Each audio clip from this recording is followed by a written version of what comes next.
আসসালামু আলাইকুম, hey guys, it's me ছোট ভাই মাসুদ।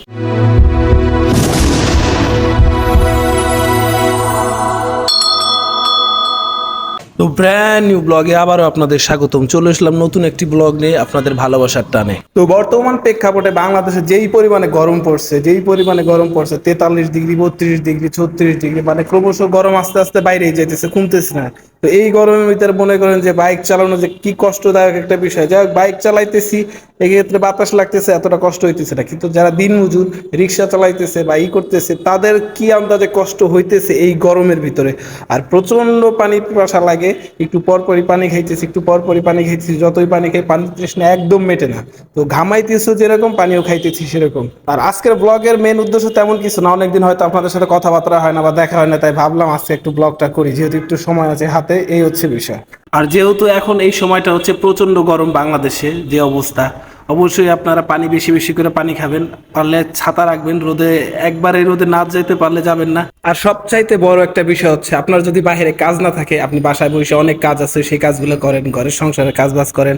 আর বাইরে যারা কাজ করে বা আপনার বড় ফ্যামিলির যারা আছে, বাবা আছে, হয়তো বড় ভাই আছে, এরা যখন বাইরে কাজ করে যখন বাসায় আসে, এদের পানি খাওয়ান, ঠান্ডা পানি খাওয়ান, লেবুর শরবত খাওয়ান, দেখবেন তাদের কলজে মন যে একবার জুড়াই গেছে, অনেক শান্তিতে আপনার দোয়া করবে যে না, ভাইটা আমার অনেক ভালো বা বোনটা আমার অনেক ভালো, আমি সারাদিন বাইরে ছিলাম, আমার জন্য কাজ করছে। এগুলো করেন, দেখবেন অনেক ভালো হবে। তাতে কি হবে জানেন? পরিবারও খুশি, আপনিও খুশি, শারীরিকভাবে সবাই শান্তি। যাই হোক, এত কথা পেঁচায় লাভ নাই, মূল উদ্দেশ্য একটা, সেটা হলো বলি।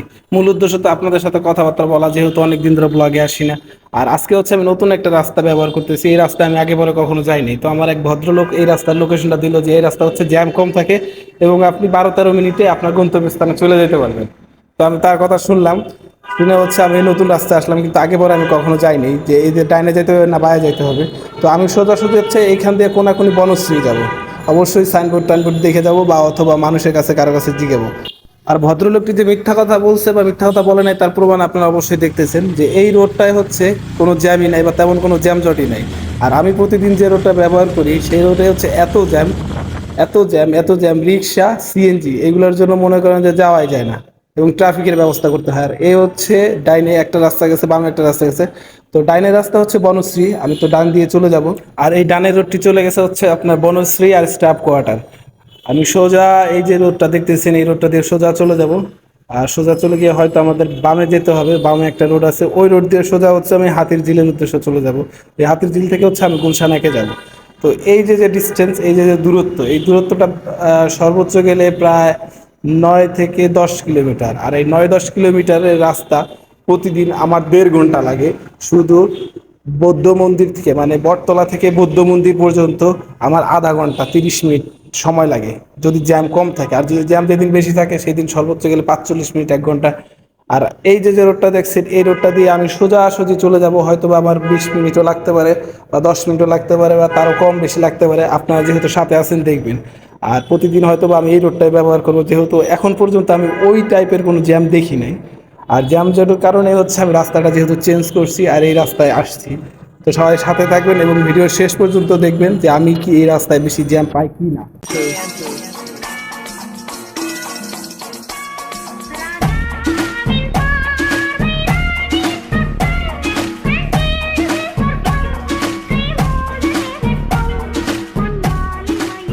তো ফাইনালি আমি মেন রোডে চলে এসেছি। এটা হচ্ছে ওয়ান ওয়ে রোড। আমার হাতের বামে চলে গেছে হচ্ছে বনশ্রী, আর হাতের ডাইনে হচ্ছে স্টাফ কোয়ার্টার রোড। আমি স্টাফ কোয়ার্টার রোডে যাব না, আমি হাতের বামে বনশ্রী যাব। আর এই রোডটা সোজাসুজি চলে গেছে হচ্ছে আপনার হাতির ঝিলের রোডের ওইদিকে। হাতির ঝিলের রোডের ওইদিক বলতে হচ্ছে এই রোড সোজাসুজি বিটিভি যে ভবন আছে বাংলাদেশে, যে বিটিভি সেন্টার, বিটিভি টেলিভিশন, ওই টেলিভিশনের ওই রোডটায় চলে গেছে। তো এইখান থেকে ওই জায়গার দূরত্ব সর্বোচ্চ 3.5 কিলোমিটার। আর এই 3.5 কিলোমিটার রাস্তা হচ্ছে আমার যাইতে তেমন সময় লাগবে না, যেহেতু আপনারা দেখতেই পারছেন রোডটা একদম ফাঁকা। আর এটা ওয়ান ওয়ে রোড, এই রোডে একই রোডে হচ্ছে বাস যাওয়া আসা করে, চলাফেরা করে। তো সাবধানের সহিত আমার বাইক ড্রাইভ করতে হবে। আর যারা ভিডিও দেখতেছেন, আপনারা যারা বাইকার আছেন, অবশ্যই সাবধানে বাইক চালাবেন। কারণটা হচ্ছে যে প্রচুর পরিমাণে গরম, আর ওয়ান ওয়ে রাস্তা, যদি আপনি একবার একটু ভুল ডিসিশন নেন, হয়তো বা আপনার জীবনে অনেক বড় একটা ক্ষতি হয়ে যেতে পারে। তাই দরকার নাই ওভার স্পিডের, আপনি শান্তি মতন বাইক চালান এবং চলাই যান।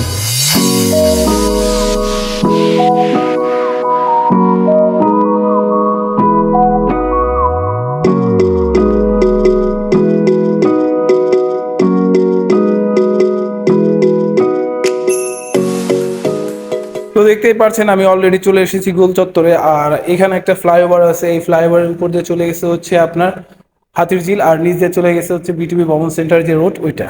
তো আমি হচ্ছে ফ্লাইওভার উপর দিয়ে চলে যাব, এখান দিয়ে হচ্ছে হাতিরঝিল গিয়ে সোজাসুজি আমার গন্তব্যস্থানে চলে যাব। তো আপনারা সবাই দেখলেন যে আমি যে রোড দিয়ে এসেছি এই রোডে তেমন কোনো জ্যাম নেই, আর জ্যাম না থাকার কারণে আমি খুব ভালোভাবে এবং খুব তাড়াতাড়ি চলে এসেছি সময়ের আগে। তো প্রতিদিন আমি যে রোডটা ব্যবহার করি এই রোডটায় সময় লাগে আমার 1 ঘন্টা বা 1 ঘন্টা 20 মিনিট, এরকম একটু আপ ডাউন হয়। আর আজকে আমি যে রোডটা ব্যবহার করলাম আমার বাসা থেকে এই হাতিরঝিল ফ্লাইওভার পর্যন্ত, এটা সময় লাগছে আমার 20 মিনিট 22 মিনিটের মতন সময় লাগছে। এই রোডটা একটু দ্রুত বেশি, কিন্তু সময় লাগার কম কারণ এটাই আপনারা দেখতে পাচ্ছেন বা আপনারা দেখেছেন যে এখানে চলমান যে রোডটা এই রোডটা জ্যাম খুব কম, গাড়ি চলতেছে ঠিকই কিন্তু জ্যাম এতটা জ্যাম নাই। যেমন আমার বটতলা থেকে এই বৌদ্ধ মন্দির পর্যন্ত 2 কিলোমিটার, আর এই 2 কিলোমিটারে আমার সময় লাগে হচ্ছে পাক্কা 30 মিনিট বা 28 মিনিট। এই সময় লাগাটার কারণ হচ্ছে জ্যাম, এটা লোকাল রোড, আর ওই লোকাল রোডে প্রচুর পরিমাণে রিক্সা সিএনজি এগুলো চলে, আর যদি একটা ট্রাক বড় ট্রাক বা এই বাস এগুলো কিছু ঢুকে তোলে তো রাস্তা পুরো জ্যাম সৃষ্টি হয়ে যায়। আর এই জ্যামটাই কাটাতে কাটাতে মনে করেন যে আমার এই 30 মিনিটের মতন সময়টা লাগে যায়। তারপরে রোডগুলো তেমন জ্যাম না, চলমান রোড, ওই সিগন্যালের যে জ্যামটা ওইটাই, তাছাড়া আর তেমন কোনো জ্যাম নেই। যাই হোক, বেশি কথা বলে আপনাদের সময় নষ্ট করবো না, আর সবাইকে অসংখ্য ধন্যবাদ আমার এই ব্লগটি দেখার জন্য। আর সবাই ভালো থাকবেন, দেখা হবে নেক্সট কোনো ব্লগে।